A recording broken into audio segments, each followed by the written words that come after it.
The great dismantling of the United States government has begun with illegal firings, forced resignations, and massive cuts at individual agencies. And it's only been 12 days. Let's dive in.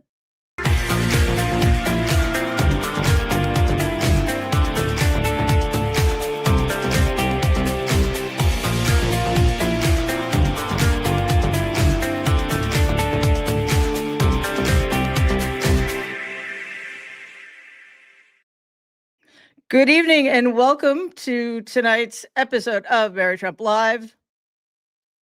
We made it. It's Friday. Congratulations. It's great for that all of you are here. Thank you so much for that. Lots to get to. What we're looking at right now is probably the largest purge in the FBI in modern history. I think we could call it and say it is the largest purge. This is among other breaking news from today. So take a look at this clip. Resign, retire, or be fired. That is the new message, essentially, from President Trump to several top FBI officials.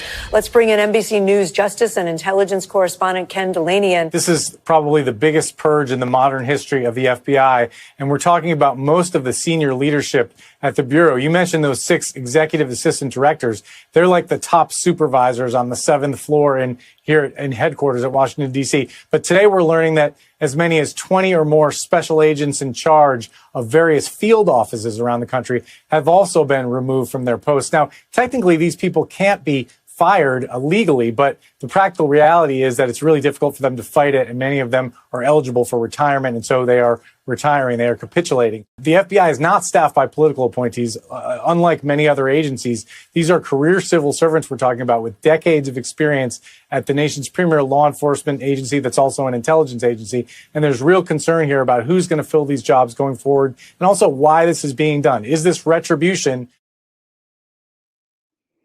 Yes, it is retribution. I also want you to mark that word, capitulation. I'm going to talk about that later. But there's something else that I want to point to. This is retribution, and this is a dismantling of an important agency. It is also the destruction of institutional knowledge, as Ken Delaney had said there. Civil servants with decades worth of experience have been let go without warning, and it'll be fascinating to see who replaces them. David Sundberg, who's the assistant director of the FBI Washington field office, is the latest high-ranking official to be ousted. His office, unsurprisingly, was involved in key investigations, including those related to Donald and the January 6th Capitol riot. The purge extends beyond Sundberg, though, with reports of as many as 8 senior FBI executives being told to resign or face firing. Now we're hearing that it's actually a much bigger number than we thought. It could include as many as 20 heads of FBI field offices, including the ones in Miami and Washington, D.C. According to a Twitter post put up on January 30th, quote, several top FBI executives promoted by Director Christopher Wray were told today to resign or retire and told they will be demoted or reassigned if they don't leave, multiple sources tell me. This includes about half dozen executive assistant directors who are some of the Bureau's top managers. They oversee criminal, national security, and cyber investigations. They're career civil servants, so cannot be fired without cause. And yet here we are. First of all, what is the recourse exactly? Civil servants don't make a lot of money. Can they afford to fight this with lawyers? Also, imagine how hostile that environment is going to get for anybody who does decide to dig their heels in. Although, I wish more people would. We're looking also at alleged arrests of American citizens by ICE. This disturbing incident happened in Milwaukee, raising concerns about racial profiling and mistaken detentions. This was reported by Telemundo Puerto Rico and Latin Times. A toddler, his mother, and grandmother, all American citizens from Puerto Rico, were allegedly detained at an immigration facility after being overheard speaking Spanish in a department store. A U.S. citizen family from Puerto Rico was detained despite then proving they were indeed citizens of this country. Officials only released them after they provided ID. Sounds a little like show me your papers. Then made them pay for their own ride home. Quote, my sister explained that not only are they American citizens, but they're from Puerto Rico. She explained this in English. They were born in Puerto Rico, but are indeed American citizens. The Latin Times reported that ICE said sorry to the family, which I'm sure made up for the fear, humiliation, and expense of it all. This highlights the ongoing racial profiling concerns with advocacy groups reporting similar cases in Wisconsin. This is inevitable. This was inevitable. And I think this was also part of the point of these draconian anti-immigration pushes. Forward Latino confirms at least 3 other incidents, though the exact agency responsible for them remains unclear. ICE operations often involved multiple federal agencies, adding to the confusion. And we should note that ICE has denied this story, and sources have been able to verify the identity of the victims. Then we have new White House Secretary Caroline Leavitt, who I'm afraid we're going to be hearing a lot from. The Project 2025 cell in Donald's press secretary lying to the public about immigration. 3,500 arrests ICE has made so far since President Trump came back into office. Can you just tell us the numbers? How many have a criminal record versus those who are just in the country illegally? All of them, because they illegally broke our nation's laws and therefore they are criminals as far as this administration goes. I know the last administration didn't see it that way, so it's a big culture shift in our nation to view someone who breaks our immigration laws as a criminal, but that's exactly what they are. No, they're not, and you're a liar. It is a misdemeanor to enter this country. It is not illegal. Also, people are not illegal.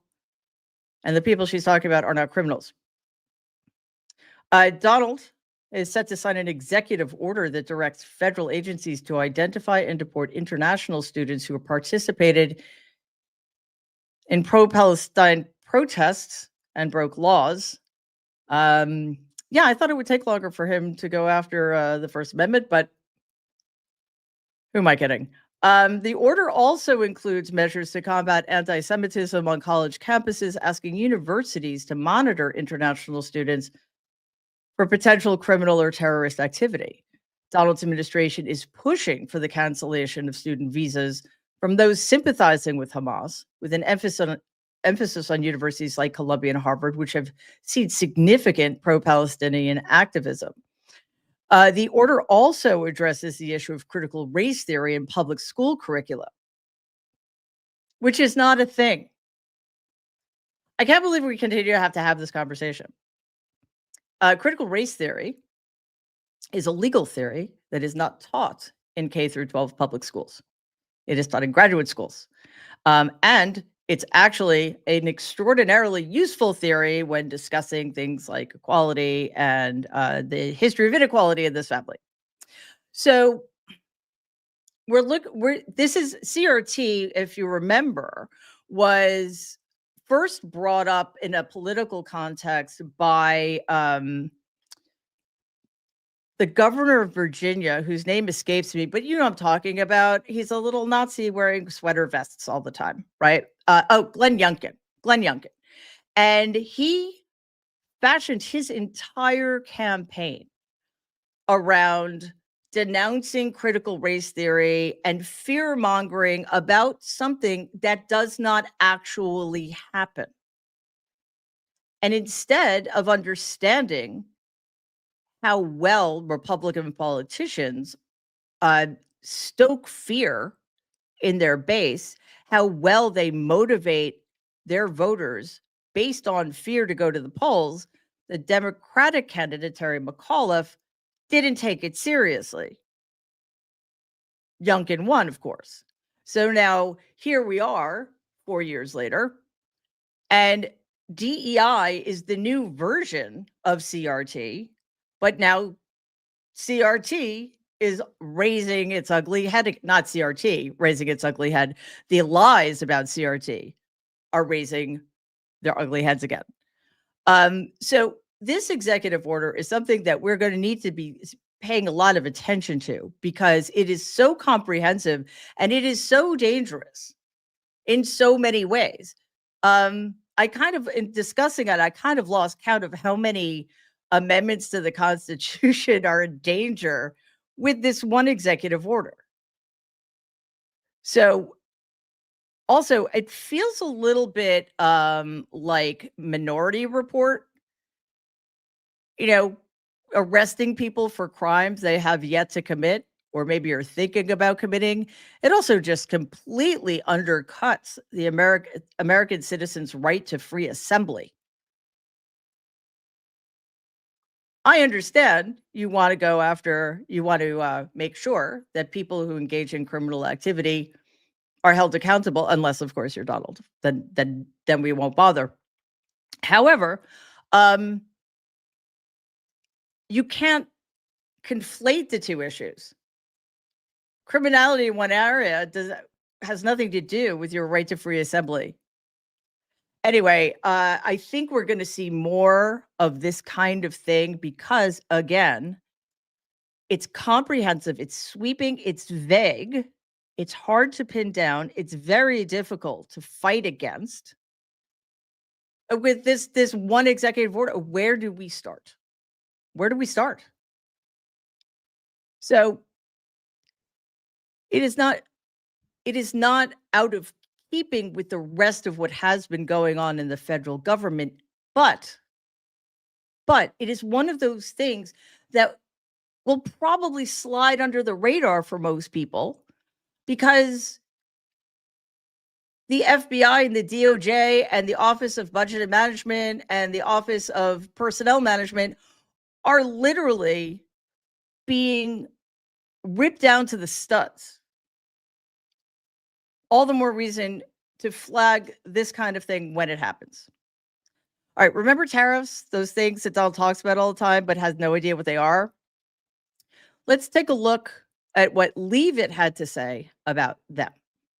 I was just with the president in the Oval Office, and I can confirm that tomorrow, the February 1st deadline that President Trump put into place at a statement several weeks ago continues. The president will be implementing tomorrow a 25% tariffs on Mexico, 25% tariffs on Canada, and a 10% tariff on China for the illegal fentanyl that they have sourced and allowed to distribute into our country, which has killed tens of millions of Americans. These are promises made and promises kept by the president. The president yesterday said that last night.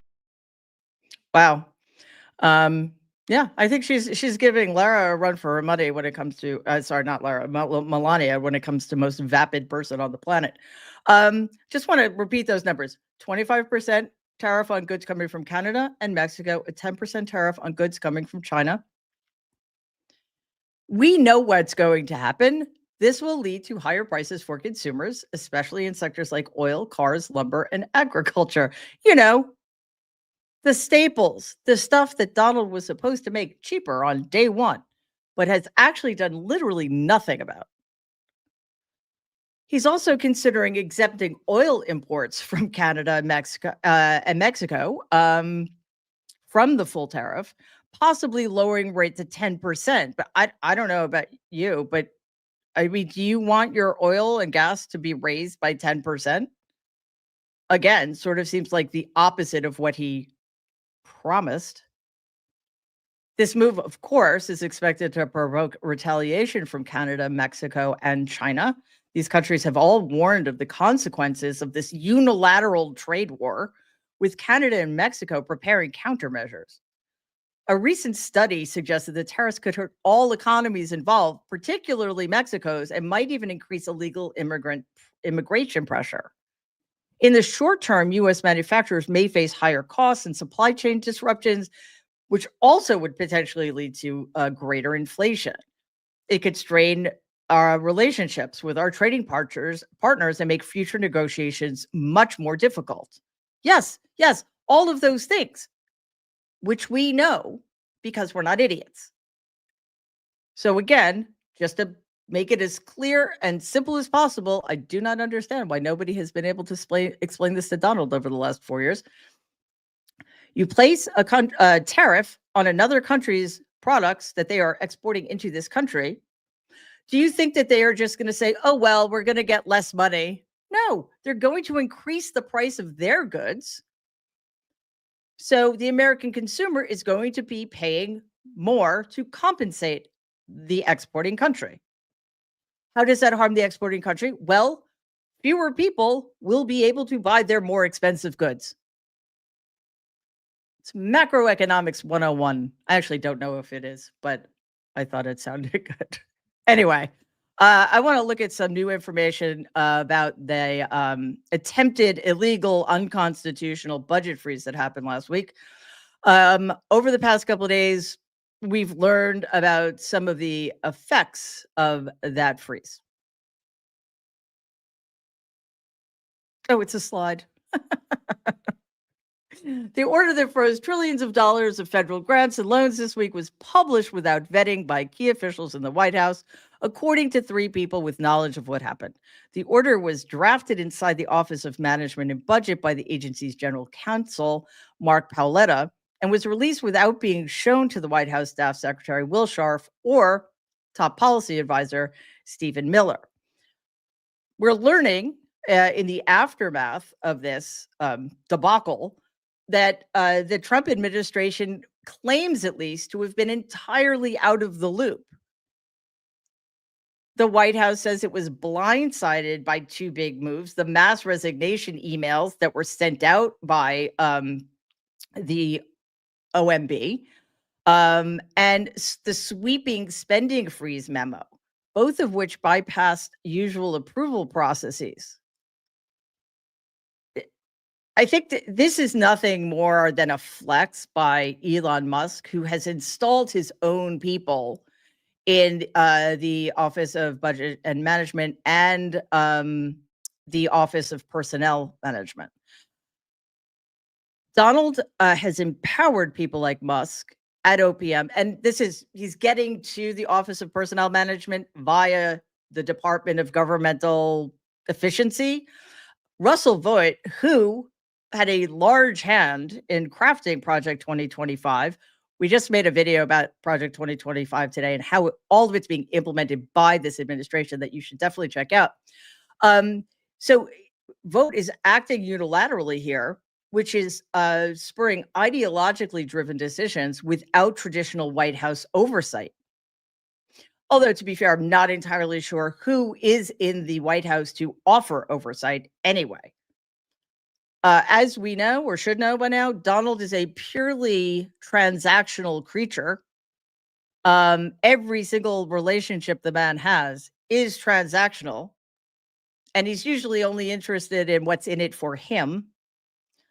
He lacks, of course, a coherent ideology, but grants broad freedom to those who are ideological if they're willing to move fast and break things. That way, he can get them to advance his own personal interests. And all of this fuels extraordinarily chaotic policymaking because, quite honestly, Donald doesn't care about policy. So in the aftermath of the 2024 election, which Donald won by, I believe, the 5th smallest margin in American history, he has conferred upon himself, with lots of help, sweeping authority. But the resulting policy initiatives, and the resulting methods they're going about implementing things that many people did not want, is taking a lot of voters by surprise, illustrating how the system allows small electoral shifts to unleash major ideological agendas, which is exactly what we're living through right now, which is probably why it all feels really bad. The National Science Foundation today froze payments in response to Donald's executive actions.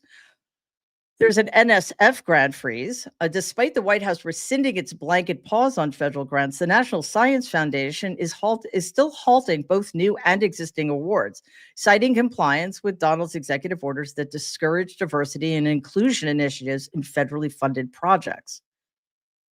This is a direct conflict with the NSF mandate.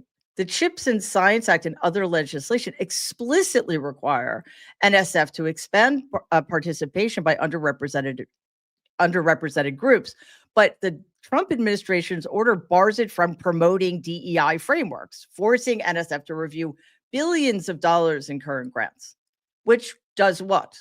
It delays their ability to confer those grants to recipients. There's been an immediate impact on researchers, postdoctoral scientists who rely on NSF grants for living expenses and lab work. Halted payments also mean missed bills, stalled experiments, and in extreme cases, the destruction of valuable research models, including lab animals. Not that they care about that either. Universities are scrambling. These institutions vary in their response, with some continuous normal while others pause spending to gauge legal exposure. Policy experts warn that long-term consequences, including wasting resources, jeopardizing Americans' competitive scientific edge, and undermining the very goal of broadening participation in STEM. This is also going to have very far-reaching consequences. This is something else we really need to be keeping our eye on. Luckily, well, I don't know if luckily is the right word, but in some good news, the Rhode Island judge blocked the freeze around 4 p.m. today, likely deeming it unconstitutional. He noted that the White House's attempts to disclaim the policy's nature amid confusion from the press secretary. That's the opposite of what her job is supposed to be. This is U.S. District Judge John McConnell Jr. Formally stopping the Trump administration's attempt to pause federal grants and loans, ruling the plan, as I said, is likely violating the Constitution. And he sided with the attorneys general who filed the motion to block this earlier in the week. There's an attempted workaround that was rejected. Despite the Office of Management and Budget rescinding its original memo, White House Press Secretary Caroline Leavitt suggested that the freeze was still in effect. McConnell cited her statement as proof that the White House was trying, quote unquote, in name only to comply. That sounds like something they would do. There are, of course, separation of powers concerns.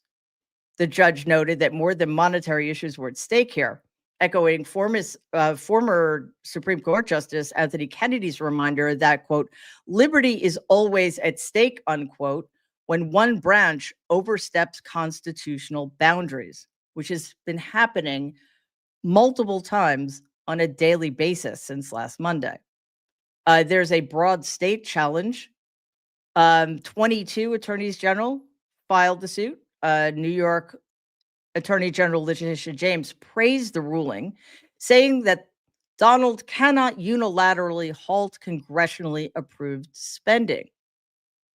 That's right. He cannot do that. He is doing that. So the question remains, will he get away with it? And if so, for how long? I want to jump into some of the legal issues that we've been looking at. Let's put this under a capitulation as well. CBS parent company Paramount Global is trying to settle a lawsuit from Donald after he sued CBS over an October 60 Minutes interview with former Vice President Kamala Harris, which included an edit that Donald thought was unfairly favorable to Harris. Despite the widespread assertion from legal experts that CBS's editorial judgment was protected by the First Amendment, the New York Times is reporting that a settlement is in the works. Quote, Donald's lawsuit was a joke, but if we settle, we become the laughingstock, unquote, a CBS correspondent said on condition of anonymity. Now, Mark Zuckerberg of Meta has agreed to pay a $25 million settlement for a lawsuit Donald filed after Meta suspended his accounts following the January 6th attacks. If that feels really wrong to you, it's because it is. Donald would have won neither of these lawsuits. Last I checked, Paramount and Meta have plenty of money and plenty of lawyers on hand to fight these egregious lawsuits. I mean, I have to be honest, I do not understand why lawsuits like this are even allowed to be brought. They are literally meritless. And yet, following so many others that came before them, CBS and Zuckerberg, I should say Paramount and Zuckerberg, are continuing to obey and advance. Why? It's not because they're cowards. I hear people say that. I'm like, no, it's because they're really, really greedy. And like Donald, for them, there is no such thing as too much money. We talked a bit last night and made a video about the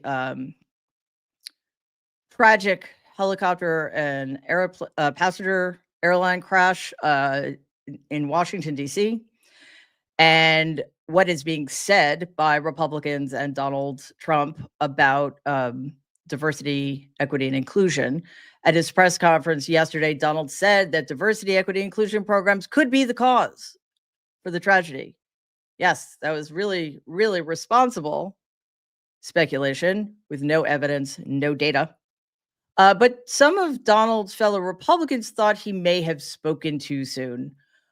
This is Senator Tom Tillis of North Carolina telling The Independent, quote, "I'd have to see if the evidence is substantiated. It seems a bit early to me when I think that statement was made before we even have a flight data recorder," unquote. Okay, I'm not entirely sure how the flight data would confirm the absolutely absurd and insulting notion that this plane crash had anything to do with DEI hiring policy. A number of disabilities rights groups, including the American Association of People with Disabilities, issued a joint statement calling Donald's comments, quote, "irresponsible, disparaging, and wrong." The president is deliberately spreading falsehoods to demonize the quarter of American adults who live with disabilities rather than directing federal resources towards ensuring such a devastating tragedy never happens again, said AAPD President Maria Town. And then there's this, quote, "A group within the FAA determined that the workforce was too white. Then they had made a concerted effort to get the administration to change that and to change it immediately. This was in the Obama administration," said the egregiously awful Donald Trump.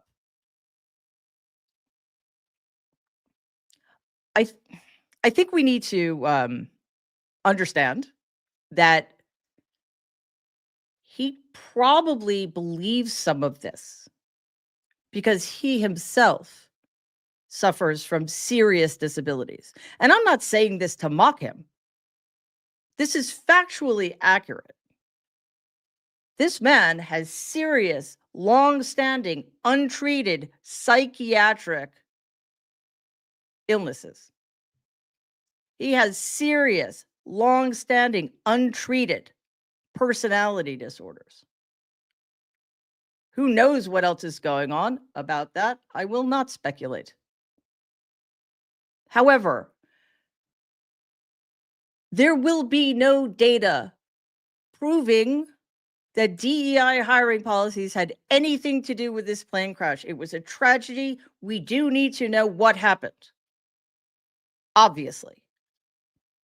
But for those of you questioning what happened in terms of like how it was responded to, I would recommend. I don't recommend might be the wrong word because it's very, very difficult to listen to. There's a recording of a video of the radar and a recording of all of the air traffic controllers communicating with the pilots immediately before and directly after the crash. No idea. They mostly sound like men, but I don't know. I have no idea what religion, what race. I don't care. The reason I would suggest you listen to it is because under the most dire circumstances imaginable, every single one of those people, every single one of them maintained an unthinkable level of professionalism and calm and skill. That's why I would recommend listening to it if you can. Again, it is very, very difficult to get through. So Donald also decried Biden era and Obama era efforts to hire controllers with certain disabilities. Yet his own FAA, this came from his own FAA in 2019, which began a pilot program explicitly recruiting people with targeted disabilities, including hearing impairments, blindness, and dwarfism. The Obama era policies that remained intact under in Donald's first term, contrary to Donald's own claims about it, which he claims lowered the standards, left them in place. A class action lawsuit over the hiring process proceeded without changes. There was an FAA announcement in 2019. Under Donald, the FAA promoted an aviation development program for air traffic control students with disabilities, noting that candidates had to meet the same technical qualifications as other controllers. I mean, Donald would actually have us believe that DEI has absolutely no standards whatsoever for hiring. Nope. You can hire anybody for any job regardless, as long as they have some kind of disability or as long as they check off some diversity box. That's insane. Yes, of course, you want to hire people with hearing disabilities or who are somehow who are blind or what have you. But you're not going to hire them to be air traffic controllers. There are many, many people who have many, many different jobs in the FAA, whether they're filing or office managers or what have you. So it's just this wholesale rejection of giving people who are different from Donald Trump a chance. Or I should say, of giving anybody who is not white and male and who is not perfectly healthy in all ways a chance. Again, with the exception of Donald Trump, because yes, he's white and yes, he's a man, but he is not healthy. Okay, so ABC is reporting the following. The Defense Intelligence Agency has paused events for occasions like Juneteenth, Black History Month, and Holocaust Days of Remembrance under Donald's anti-DEA order, although Martin Luther King Day and Juneteenth will remain federal holidays. Wow, thanks for that. ABC News reports that employees at multiple federal agencies were ordered to remove pronouns from their email signatures by Friday afternoon, citing two executive orders signed by Donald on his first day in office, seeking to curb diversity and equity programs in the federal government. Quote, pronouns and any other information not permitted in the policy must be removed from CDC ADSDR employee signatures by 5 p.m. ET on Friday. Federal employees with the Department of Transportation received a similar directive on Thursday, the same day the department was managing the fallout from the DC plane crash in Washington. Now, if it seems like those two things I just discussed, the directive to remove pronouns and the cancellation of any celebrations of things like Juneteenth and Black History Month and Holocaust Days of Remembrance, it's because that is designed to make us angry. That is designed to get under our skin. But again, it may not seem like a big deal to people who don't have to tell, who don't have to worry that people don't know their pronouns, or who have not been impacted by slavery or the Holocaust. Or, sorry, I should say to those who do not recognize that they have been impacted by slavery and the Holocaust, because we all have been, whether we know it or admit it or not. But just the impact on the individual of these things, the idea of communicating to people that, you know what, representation of people like you does not matter, or your ability to define who you are is irrelevant to us. So, yes, it should disturb all of us, but it's also going to cause a lot of cruelty to be inflicted upon actual human beings. All right, as promised, it's been something of a week, has it not? We're going to end with our emotional support moment. I confess, I couldn't think of anything, but we have a very cute slide, which we're going to share with you now. So let's see it. Oh, come on. Yeah, that works for me. That is one adorable cat with very good taste. Violet shades and rosé. Come on. Don't let your cats drink wine. They don't need it. They're so cool. They totally don't need it. Yeah, so I'll try to, I mean, I love that picture, but I think you guys deserve something a little bit more substantive, especially at the end of a week, and especially, no, it's totally my bad. I completely forgot because I don't know. What is this thing you call emotional support? I don't, seriously. Anyway, I want to get to some of your comments. Susan, Reuters reporting Musk shutting OPM employees of databases, Social Security information available to them. Yeah, I mean, this is my understanding that the Office of Personnel Management has essentially been completely gutted. I think 70% of employees are being, the order is that 70% of employees need to be let go by Monday. And part of this plan is to give Elon Musk's people access to the enormous database that OPM controls. We should probably have the emotional support moment after the comments. Maybe something to think about. From Lee.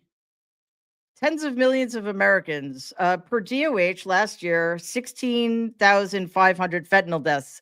I don't denigrate the problem, but don't lie about the numbers. Was somebody lying about numbers? I think that was either an honest mistake or a misreading. I'm not sure, but we try. I have to be honest with you. I'm not entirely sure what you're talking about, but if there was an error, I apologize, but it was not a lie. It was a mistake. But thank you for pointing it out, and I will make sure to correct that going forward. Oh, no wonder I didn't remember it. You were talking about me. Well, there's literally no way for me to know that. I just thought I'd forgotten. But yes, leave it. Well, I have to be honest with you, Lee. He is going to lie about everything. So, anyway. From Shaky Paper Dragon, you should change your name to just Mary. Like Prince or Cher. Yes, because those are the circles in which I travel. I don't know how you live with the Trump name, except that it was your father's name. I'm so sorry. Well, it's also my name. Yeah, when I was a kid, nobody called me Mary. At camp, anyway. Everybody called me Trump. See, I was a Cher or a Prince at camp, but only at camp. And actually, I'm named after both of my grandmothers. So, I'm not really, Mary doesn't, I don't know. Listen, if I have to, I will. But I'm cool with it. But thank you for your concern. I appreciate it. From Roblaw. it will only take around 6 months, most experts say, for all the U.S. money assets to be owned by Donald Musk, Google CEO, Bezos, and Zuck. Well, at the rate they're going, why 6 months? I think they could do it faster. They are on a tear. They really are. And it's very, very, very, very, very alarming. But all we could do is stay on top of it, and all I can do is recognize when somebody is referring to somebody else, not me. So, all right, I want to thank all of you. Suki56, that is so awesome. Thank you so much for that. From Jacqueline, awesome super sticker. Thank you, thank you, thank you. From Elaine H, who says, thank you, Mary. Thank you, mods. Thank you, community. Thank you, Elaine. From Mariana, thank you so much. And from Dot, thanks to you as well. Our super stickers are fabulous, as well as those of you who donate. And yes, mods, I know that this was a crazy, crazy week. We had a lot going on and a lot of difficult stuff to get through. So you definitely helped. From Haya7771, thank you so much. What would I prefer, Lee or Trump? I don't know what Lee is, actually. My middle name is Leah. Well, it actually isn't anymore. I changed my middle name when I applied for a passport like 20 years ago. I always use my middle initial. I don't like my middle name. And it's not because it's not a nice name. It has a certain association that. So when I applied for my passport, I just put, when they ask for your full middle name, I just put L. So now I am legally, like, without even going through any process other than, I guess, technically, well, I shouldn't say this out loud in case the NSA is listening. I am now officially Mary L. Trump. And I don't think L works. I don't know. We'll workshop it. All right, guys. Thank you so much. Again, long week. I hope you get some downtime this weekend. You all deserve it for sure. We will be back every weeknight next week, Monday through Friday at 6 p.m. Eastern. The nerds will be at on Thursdays and, well, Tuesdays first. I think that's usually how it works. Tuesdays and Thursdays at 12 noon Eastern. And thanks again to our moderators. Thank you to our commenters. Thank you to everybody who's watching on YouTube and everybody who's streaming on Twitter. And of course, anybody who's listening to a podcast. We're really trying to make that happen. We so appreciate that as well. For those of you who don't know, we are on all of the podcast platforms if you prefer to listen, because you should not be watching the video while you're driving. And you shouldn't be giving your cats wine. So, just in case you needed to be told that. Anyway, to my phenomenal team, Mercedes, Lexi, Malone, and Dennis, thanks for getting through what was a very challenging week. It just was, let's be honest about it. But onward. All right, everybody. Have an amazing weekend. I will be back here Sunday night at 6 p.m. Eastern for Ask Mary Anything Within Reason. We'll be dropping videos over the next couple of days as well. That's a thing that's going to keep happening. So have a wonderful night, and I'll see you Sunday. In the meantime, please, everybody, stay safe and be kind.